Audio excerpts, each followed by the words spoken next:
ఇంత ఇప్పుడు చాలా మంది ఏమంటారంటే వెస్టేజ్ బిజినెస్ చెప్పగానే స్టార్ట్ చేయమంటే ఏమంటారంటే వెస్టేజ్ అంటారు. నేను స్టార్ట్ చేసినప్పుడైతే అసలు చాలా ఇది ఉండేది అనమాట.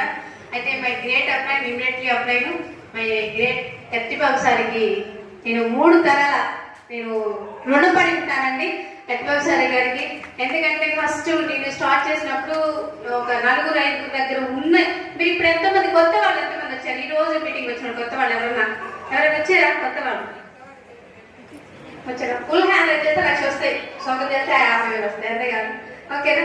ఓకే అండి, వెల్కమ్ టు వెస్టేజ్ ఫ్యామిలీ అండి. ఇప్పుడు వచ్చిన మీ అందరికీ హార్ట్లీ వెల్కమ్. మీ అందరికి కూర్చున్న ప్రతి ఒక్కరు కూడా మనందరం కూడా రాబోయే కాలానికి కాబోయే కోటీశ్వరులు వెస్టేజ్, అవునే కదా? కోటీశ్వరులు అవుతామా?